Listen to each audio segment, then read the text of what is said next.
So the enlightenment part of evolutionary enlightenment, the source of liberation, is your awakening to the non-relative or absolute nature of this primordial desire to exist itself. So I use various different names interchangeably. The energy and intelligence that created the universe and is creating the universe, Eros, the evolutionary impulse, and the authentic self are all interchangeable.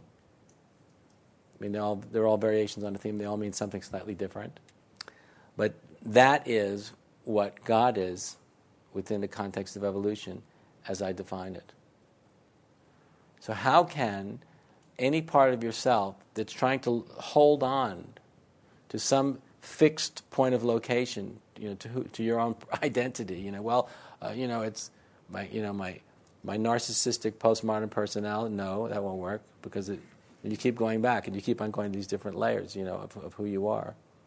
Your ethnic identity, your religious identity, your national identity, all these things, and you'll see that there's something else that's driving all of that, which is the drive to exist itself, which is more primary than any of these other levels of who you are. There's always that which is more primary and that which is compelling the whole process to emerge and to exist. That's what's most primary. Do you follow? That which is compelling all of it. And that's, in terms of evolutionary enlightenment, that's what the self is. That's the authentic self. That's who you are. Everything else are products of the drive to exist itself, right? They have been produced by the drive itself. But the drive is that which is most primary, that which is most fundamental, that which is most essential.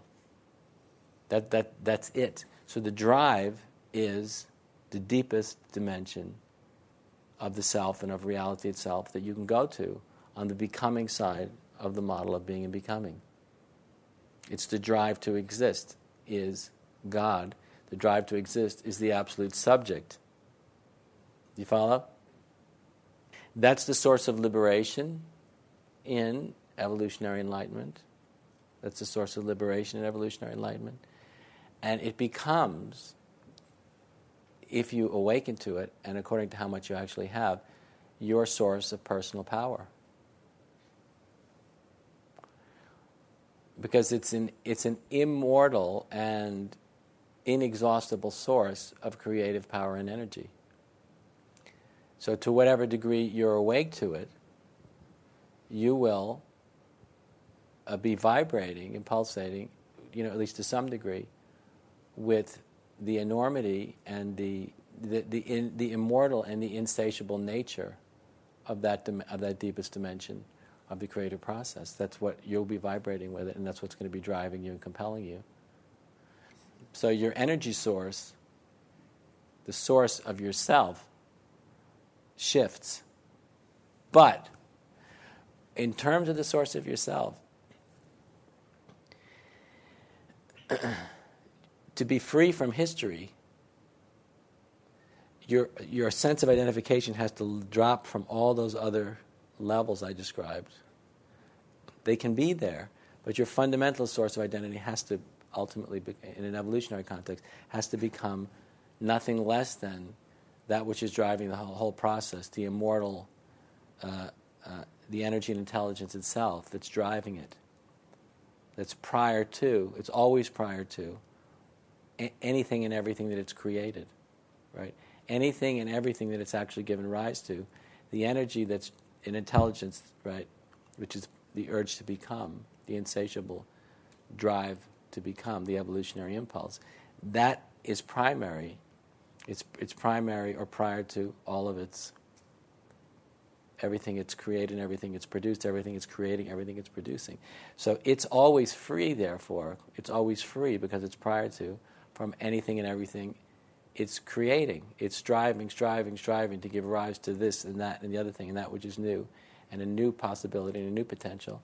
But the energy that's driving it and intelligence that's driving itself is always free from the products of its creative play and endeavors. It itself is free from it. You follow? That's why to become an evolutionarily enlightened individual, it's only through awakening to Eros itself, and identifying with oh, I say that is the source of my desire to exist. That's the source of the desire to exist itself, right? Within manifestation is the deepest self I am, and it's the purest because there's nothing there yet. It's only the desire to exist without any products yet. Only if that becomes, to a significant degree, your source of identification for who you are, will you be able to be fundamentally, or reasonably free from all these other layers of yourself, which are real. They're all the layers we talked about. Because you're going to be more identified with the energy and intelligence that's creating the process, driving the process, than you are with any particular products of the process itself, in yourself and in the world around you. So you'll be more identified with the movement, the drive to become itself.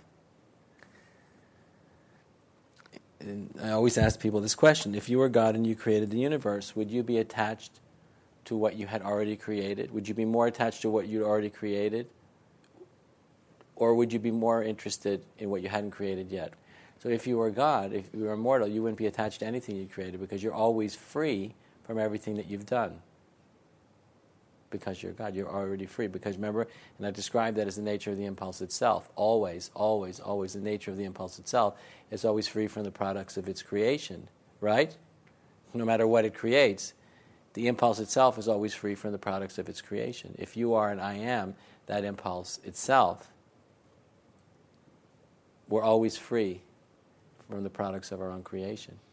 And at the same time, all we're interested in is creating that which is new, paradoxically and simultaneously, exactly at the same time. So the experience of cosmic conscience, what it is when you are awake to the possible. You see what's possible, you feel what's possible. You're a visionary. Visionaries are individuals who see beyond where most people see, right? Great leaders, great heroes, great spiritual luminaries are individuals who are visionaries because they see beyond where other people see. They see potentials. They see potentials and possibilities way beyond what other people see. So the experience of cosmic conscience is you're awake to some degree, and people are awake to differing degrees. You're awake to some degree of what's possible. You see what's possible way beyond what other people see. And what you feel is like an unbearable ache to give rise to what you see as possible that most other people don't see. It's like a burning. It's like being unbearably thirsty. It's you see what a possibility is there, and you feel you feel overwhelmed by the need for it to emerge. And also, what you realize, because you're an evolutionary, is you realize that time is all we've got. Right? Time is all we've got. And whereas in the traditional model of enlightenment, time is what you want to be free from, in the traditional model of enlightenment, within the evolutionary model of enlightenment, time is the most precious thing that there is, because it's only in and through time that new potentials can emerge. And when you waste time, so much that could have happened didn't happen. That's what's unbearable to you. So much of what could have happened didn't happen, because time was wasted. So I'm really talking about awakening to that thing itself, and awakening to that itself as the source of yourself, as the deepest source of yourself, is what evolutionary enlightenment is based on, what the new enlightenment is based on.